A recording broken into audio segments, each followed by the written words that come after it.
저는 60세가 넘었지만 마치 40살인 것 같은 기분이 들어요. 왜 그래? 왜 네가 이렇게 아픈 것 같아? 1개월 전 목욕을 하던 중 불행한 일이 일어났습니다. 건강하게 병원에 가지 않고 싶다면 이 부위를 꼭 챙기세요. 병원 갈 일 줄이고 싶다면 샤워할 때 이 부위들 꼭 챙기세요.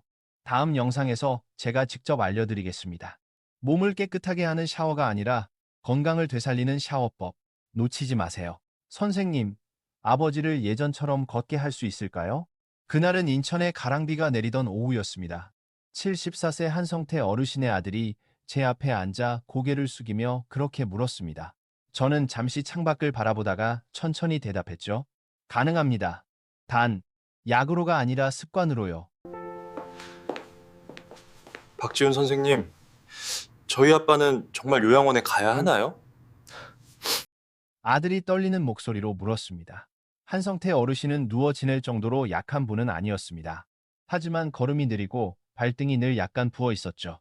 뜨거운 물로 목욕한 아침이면 어지럽다고 했고, 밤에는 소변 때문에 여러 번 깼습니다. 제가 그의 발을 바라보니 발가락 끝이 살짝 푸르스름하게 변색되어 있었습니다. 혈액순환이 좋지 않은 전형적인 신호였죠. 그 순간, 저는 한국의 수많은 어르신들이 떠올랐습니다. 겉으로는 멀쩡히 걷고 밥도 스스로 차리지만 몸속의 미세혈관, 다리, 심장, 뇌의 작은 길들이 조용히 탄력을 잃어가고 있었습니다. 그리고 무엇보다 중요한 건 그런 변화의 대부분이 약 없이 단순한 습관 교정만으로도 충분히 회복될 수 있다는 사실입니다. 그 시작은 거창한 치료가 아니라 매일 하는 샤워 속 작은 습관 하나에서부터입니다. 이 부위를 소화히 하지 마세요. 이곳은 신체 순환궤의 심장부입니다. 저는 보통 이렇게 묻는 것으로 상담을 시작합니다. 하루에 한 번 꼭 깨워야 하는 부위가 어디인지 아십니까? 대부분의 사람들은 웃으며 그런 게 어딨어요? 라고 대답하죠. 하지만 사실 있습니다. 손바닥, 무릎 뒤 오금, 사타구니, 목덜미, 명치 아래 이 5군데만 제대로 자극해도 혈류를 깨우고 부종을 줄이며 수면을 개선하고 목욕 후 어지럼증을 예방할 수 있습니다. 이건 민간요법이 아닙니다. 순수한 생리학적 원리입니다. 피부가 따뜻해지면 혈관이 확장되고 혈류가 균일해지며 뇌는 산소를 충분히 받고 심장은 덜 힘들게 일하게 됩니다. 저는 수많은 환자들이 단지 이 습관 하나로 변하는 걸 봤습니다. 헬스장도 영양제도 필요 없습니다. 하루 5분 샤워실 안에서면 충분합니다. 제가 한성태 어르신께 말씀드리며 부산에 사는 김혜자 69세 할머니의 이야기를 들려드렸습니다. 허리디스크 수술 후 걷는 게 두려워졌던 분이었죠. 하지만 근육이 굳기 전에 매일 샤워할 때마다 손바닥과 오금을 따뜻하게 문지르기 시작했습니다. 3주 후 그분이 전화를 걸어왔습니다. 박지훈 선생님, 오늘 아침엔 난간 안 잡고 계단을 올랐어요. 알라. 그 말 한마디가 저에게는 잊을 수 없는 순간이었습니다. 회복의 힘은 언제나 거창한 치료가 아니라 사소한 습관의 꾸준함에서 온다는 걸 다시 느꼈습니다. 그래서 저는 한 어르신께도 3가지만 당부했습니다. 1. 물 온도는 너무 뜨겁지 않게 37, 39도로. 2. 샤워를 마친 뒤 5분만 혈류 깨우기 시간을 갖기. 3. 그리고 욕실 밖으로 나가기 전 이 2분간 앉아서 휴식 갑작스러운 혈압 저하를 막기 위해서 그 3가지면 충분했습니다. 제 다리를 살려주세요. 그날 진료는 조용한 미소로 끝이 났습니다. 한 어르신이 말했습니다. 목욕으로 병이 나을 줄은 몰랐습니다. 제가 대답했죠. 병을 고치는 건 목욕이 아니라 올바른 목욕이 몸의 회복력을 깨우는 것입니다. 그리고 작은 메모지를 건넸습니다. 혈관이 도드라진 부위는 세게 문지르지 말 것. 심장이 약하면 오래 담그지 말 것. 물 온도는 손바닥이 아니라 손목으로 확인할 것. 그리고 가장 중요한 한 줄을 덧붙였습니다. 몸의 신호를 들어주세요. 어지럽다면 멈추고, 편안하다면 매일 이어가세요. 진짜 소중한 건 젊음을 되찾는 게 아니라 80, 90이 되어도 내 2발로 걸을 수 있는 것입니다. 진료실 문을 나서던 한 어르신이 문득 뒤돌아보며 작게 말했습니다. 선생님, 한번 해보겠습니다. 저는 미소 지었습니다. 그 말은 수백 번 들어왔지만 그 말을 한 대부분의 사람들은 몇 주 후 눈빛이 달라진 채 돌아왔습니다. 자신감 있고 생기가 돌고 무엇보다 내 몸이 다시 살아난다는 걸 느낀 얼굴이었죠. 그래서 저는 오늘 당신에게도 똑같이 말하고 싶습니다. 다리가 약해진 뒤에 서는 법을 배우지 마세요. 바로 오늘 따뜻한 물과 당신의 두 손을 매일 아침 첫 번째 의사로 만들어주세요. 발목이 붉어오르고 있어요. 혈액이 도움을 요청하고 있어요. 워슨 띵 모시 한 어르신의 이야기가 당신이나 부모님 모습과 닮았다면 오늘 밤부터 한번 해보세요. 하루 한 번, 목욕 마지막 5분, 그 짧은 시간만으로도 잊혀졌던 혈류가 다시 흐르기 시작합니다. 그리고 만약 제가 직접 안내한 5부위 손바닥, 오금 무릎 뒤, 사타구니, 목덜미, 명치 아래 그 구체적인 관리법이 궁금하시다면 지금 바로 이어지는 영상을 꼭 보세요. 이 영상이 도움이 되었다면 팔로우와 댓글, 구독 잊지 마시고요. 더 알고 싶으신 분은 댓글에 1을 남겨주세요. 당신의 몸이 다시 따뜻하게 깨어나길 바랍니다. 지금부터 한 어르신이 다시 병원을 찾은 일주일 후의 아침 이야기를 들려드리겠습니다. 이번엔 혼자가 아니었습니다. 함께 들어온 건 그의 오랜 친구, 수원에 사는 박동수 72세 어르신이었습니다. 두 사람은 따뜻한 보리차잔을 손에 들고 첫 만남 때보다 훨씬 밝은 얼굴로 제 앞에 섰습니다. 박 어르신이 웃으며 말했습니다. 한 형님이 선생님한테 배운 목욕법을 써보라 해서 오늘 직접 배우러 왔습니다. 저는 그들의 손을 바라봤습니다. 붉은 빛이 돌고 있었습니다. 노인에게 손은 단순히 세상을 만지는 기관이 아니라 혈액순환의 온도계입니다. 손이 따뜻하다는 건 심장과 혈관이 아직도 탄력 있게 일하고 있다는 신호입니다. 나는 따뜻함을 능할 수 없어요. 내 신경이 쇠약해지고 있어요. 저는 두 분 앞에 따뜻한 물이 담긴 대야와 두꺼운 수건을 놓았습니다. 가장 쉬운 곳부터 시작합시다. 바로 손바닥입니다. 두 분이 놀라며 물었습니다. 손도 훈련이 필요한가요? 저는 고개를 끄덕였습니다. 그럼요. 손바닥에는 심장, 뇌, 장기와 연결된 수많은 신경 수용체가 있습니다. 이 부위를 따뜻하게 문질러주면 혈관이 확장되고 부교감신경이 활성화되어 심장이 안정되고 뇌가 안전하다는 신호를 받습니다. 그들에게 시범을 보였습니다.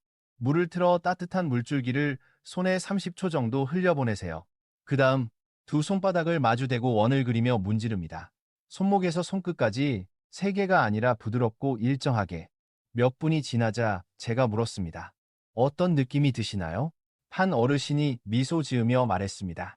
손이 따뜻해지고 심장이 천천히 뛰는 것 같아요. 바로 그게 제가 원했던 생리적 반응입니다. 기계를 쓰지 않아도 됩니다. 몸의 변화를 스스로 느끼는 것, 그것이 치료의 시작입니다. 저는 또 다른 사례를 들려드렸습니다. 대구에 사는 70세 최연선 어르신. 몇 년 동안 소화불량, 더부룩한 불면증으로 고생했죠. 진정제를 처방하기보다는 작은 습관 하나를 가르쳐 드렸습니다. 저녁 식사 전 손바닥을 따뜻하게 문질러서 복부를 시계 방향으로 2분간 천천히 마사지하세요. 그리고 깊게 5번 숨을 들이쉬고 내쉬세요. 3주 후 그녀는 웃으며 말했습니다. 속이 편하고 밥맛이 돌아왔어요. 잠도 잘 와요. 그건 기적이 아니라 몸이 이제 괜찮아라는 신호를 받은 결과였습니다. 저는 한 어르신과 박 어르신을 번갈아 바라보며 말했습니다. 노인의 몸은 감정이 섬세한 아이와 같습니다. 살살 다루면 작지만 귀한 변화로 반드시 보답합니다. 약도 없고 운동도 없어요. 그냥 부분 세척만 해요. 약도 운동도 아닙니다. 목욕할 때 올바른 부위를 씻는 것, 그게 핵심입니다. 손이 충분히 따뜻해지자 저는 다음 단계를 안내했습니다. 바로 무릎 뒤 오금오금 포플라이티얼 FOSSA입니다. 이곳은 심부정맥, 림프관, 햄스트링 근육이 교차하는 혈류의 교차로입니다. 한국의 노년층에게 흔한 다리 부종, 저림, 묵직함은 오랫동안 앉아있거나 오래 서 있거나 혹은 냉기에 노출되어 생깁니다. 저는 그들에게 작은 의자에 앉게 하고 말했습니다. 따뜻한 물줄기를 무릎 뒤쪽에 30초 정도 흘려보내세요. 그 다음 내 손가락으로 오금 주변을 시계 방향으로 부드럽게 원을 그리며 문지르세요. 세게 누르시면 안 됩니다. 제가 덧붙였습니다. 피부 아래 정맥이 울퉁불퉁 보인다면 더 부드럽게 해야 합니다. 목표는 순환을 자극하는 것, 깊은 마사지가 아닙니다. 2분쯤 지나 제가 물었습니다. 어떤 느낌이 드시나요? 박 어르신이 대답했습니다. 발까지 따뜻해지고 다리가 한결 가벼워졌어요. 저는 미소 지었습니다. 그게 바로 피가 다시 제 역할을 하기 시작한 겁니다. 오금처럼 작은 부위지만 여기가 뚫리면 다리 전체의 혈류가 개선되고 심장에 부담이 줄며 뇌도 한결 맑아집니다. 그리고 몇 가지 안전 수칙을 꼭 기억하라고 말했습니다. 관절 수술 직후나 정맥염이 있을 때는 하지 마세요. 항응고제를 복용 중이라면 따뜻한 물만 사용하고 가볍게 쓰다듬기만 하세요. 마사지 후에는 다리를 1, 2분 살짝 들어 올려 피가 심장으로 돌아가도록 돕습니다. 또 한 사람의 이야기를 들려드렸습니다. 대구의 68세 택시기사 정우진 어르신. 하루 10시간 넘게 운전하다 보니 밤마다 다리가 퉁퉁 붓고 양말 자국이 깊게 남았죠. 그에게도 이 5구역 목욕법을 알려드렸습니다. 단 2주 후 그는 이렇게 말했습니다. 이제는 신발을 벗어도 발목에 자국이 없어요. 그건 아주 좋은 신호입니다. 림프 순환이 다시 살아났다는 증거니까요.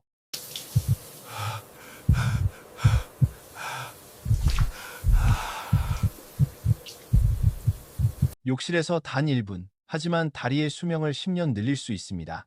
지도가 끝났을 때 한 어르신과 박 어르신은 미소를 지었습니다. 박 어르신이 웃으며 말했습니다. 이렇게 목욕하니 재밌네요. 저도 웃었습니다. 몸이 돌봄받고 있다는 걸 느끼니까요. 한국에는 혼자 사는 노인이 많습니다. 누군가의 손길이 닿지 않은 지 오래된 분들도 많죠. 피부 자극이 줄면 신경계가 긴장하고 혈액순환도 둔해집니다.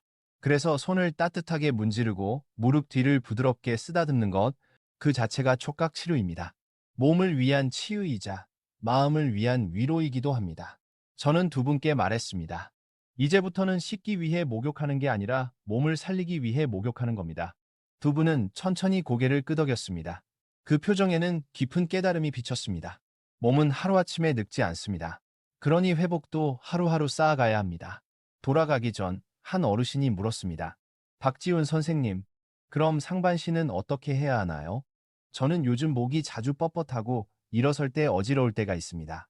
제가 미소 지으며 대답했습니다. 정확하십니다. 다음 단계는 사타구니와 목덜미입니다.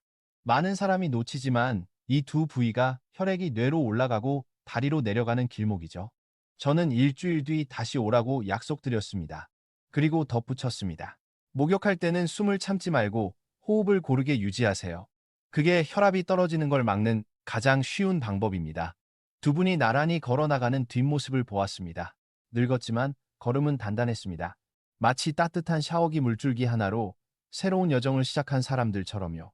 이 방송을 듣고 계신 여러분, 꼭 기억하세요. 손과 발은 몸 전체의 지도입니다. 손이 따뜻하고 발이 가볍다면 그건 당신의 노화가 천천히 가고 있다는 신호입니다. 지금부터 저는 사타구니와 목덜미, 즉 뇌를 맑게 하고 다리를 가볍게 하며 숙면을 돕는 두 혈류의 관문에 대해 이야기하겠습니다. 이 내용이 도움이 되셨다면 팔로우, 댓글, 구독 잊지 마세요. 더 알고 싶은 분은 댓글에 1번을 남겨주세요. 지금부터 저는 한 어르신과 박 어르신이 세 번째로 찾아왔던 날의 이야기를 들려드리려 합니다. 그날은 초가을, 한강 바람이 제법 서늘했습니다. 두 분은 밝은 표정으로 진료실에 들어섰죠. 박 어르신이 먼저 말했습니다. 선생님, 2주 동안 다리가 한 번도 붓지 않았어요. 아내가 그러는데 밤에도 이제 발이 차갑지 않답니다. 저는 미소 지었습니다. 그런 작은 말 한마디가 바로 혈액순환이 바뀌었다는 가장 확실한 증거입니다. 그날 저는 두 분께 다음 두 부위를 가르쳐 드리기로 했습니다. 바로 사타구니 서해부와 목덜미. 많은 사람들이 신경 쓰지 않지만 사실은 몸 전체의 순환을 조율하는 가장 중요한 환승역이죠. 먼저 의자에 앉게 하고 말했습니다. 배꼽 아래부터 사타구니까지 따뜻한 물을 20, 30초 정도 흘려보내세요. 제가 설명했습니다. 이 부위에는 다리로 내려가는 가장 큰 혈관, 즉 대퇴동맥이 지나갑니다. 이 부위가 부드러워야 피가 다리로 잘 내려가고 여기가 굳으면 다리가 차고 쉽게 붓습니다. 저는 혈관 모형을 꺼내 들고 보여드렸습니다. 심장에서 나온 피가 배를 지나 사타구니를 통과해 두 다리로 퍼집니다. 그리고 이렇게 안내했습니다. 강하게 문지르지 말고 손바닥 밑 부분으로 가볍게 눌러 3, 5초 정도 유지한 뒤 허벅지 쪽으로 부드럽게 쓸어내리세요. 제가 덧붙였습니다. 정맥류가 있거나 복부 수술을 했거나 탈장이 있으신 분은 반드시 의사와 상의한 후 하세요. 그 외에는 림프와 혈액이 심장으로 돌아가는 길을 여는 좋은 방법입니다. 한 어르신이 따라해보다가 조용히 말했습니다. 배에서부터 무릎까지 따뜻함이 퍼집니다. 그게 바로 제가 원하던 반응이었습니다. 림프가 흘러가기 시작하면 조직의 부종이 사라지고 다리의 묵직함이 줄어듭니다. 한국의 많은 노년층이 야뇨증으로 고생하지만 그 원인은 단지 신장만이 아닙니다. 골반과 서해부의 혈류가 막히면 심장에서 내려가는 피가 부족해지고 신장이 혈압을 보상하려고 과도하게 일해 밤에 소변이 잦아지는 것이죠. 제가 그 이유를 설명하자 박 어르신이 눈을 크게 떴습니다. 결국 나이 때문이 아니라 피가 내려가지 못했던 거군요. 제가 고개를 끄덕였습니다. 맞습니다. 몸은 늘 이유가 있습니다. 우리가 해야 할 건 그 신호를 듣는 것뿐입니다.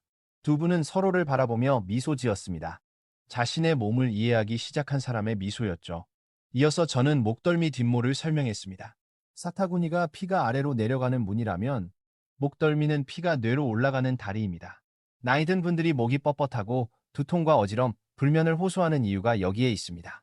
스마트폰이나 신문을 오래 볼 때 목 근육이 긴장하면 뇌로 가는 혈관이 눌려 일시적인 산소 부족이 생깁니다. 결과는 어지럼증, 불면, 기억력 저하죠.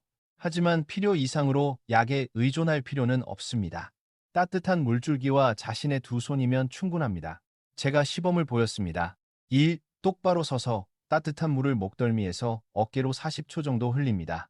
2. 양손을 어깨 위에 올려 목 뒤에서 귀 뒤쪽까지 부드럽게 쓸어 올립니다. 60회. 3는 마지막으로 턱을 살짝 숙이고 어깨에 힘을 빼며 깊게 5번 호흡합니다. 절대 양쪽 목 옆을 세게 누르지 마세요. 제가 덧붙였습니다. 그곳에는 경동맥이 있어 압박하면 위험합니다. 우리가 하는 건 피를 흐르게 하고 근육을 풀어주는 거예요. 박 어르신이 눈을 감고 따라하더니 길게 숨을 내쉬며 말했습니다. 머리가 한결 가벼워졌어요. 그건 부교감 신경이 활성화될 때 나타나는 자연스러운 반응입니다. 심장이 안정되고 맥박이 고르게 뛰며 뇌가 충분한 산소를 받기 시작했다는 뜻이죠. 광주의 67세 이미경 여사 이야기도 들려드렸습니다. 그분은 1년 내내 발이 차고 밤마다 3번씩 깨서 화장실에 가야 했으며 아침이면 목이 뻣뻣하고 머리가 무겁다고 하셨죠. 하지만 오구역 목욕법을 3주간 꾸준히 실천한 뒤 그녀는 전화를 걸어 이렇게 말했습니다. 박지훈 선생님, 몇 년 만에 처음으로 4시간 내리 잠을 잤어요. 그 말을 듣는 순간 저도 울컥했습니다. 그건 기적이 아니라 몸이 회복되고 있다는 신호였기 때문입니다. 피가 다시 제 길을 찾고 순환이 살아났다는 뜻이었죠. 저는 한 어르신과 박 어르신께 말했습니다. 몸은 수천 개의 도로가 얽힌 하나의 도시와 같습니다. 큰 길만 관리하고 작은 골목길을 방치하면 언젠가 막히게 되죠. 올바른 목욕은 그 막힌 골목을 청소하는 일입니다. 두 분은 웃으며 말했습니다. 선생님 말씀은 꼭 철학 강의 같아요. 저는 웃었지만 정말 그 말이 맞습니다.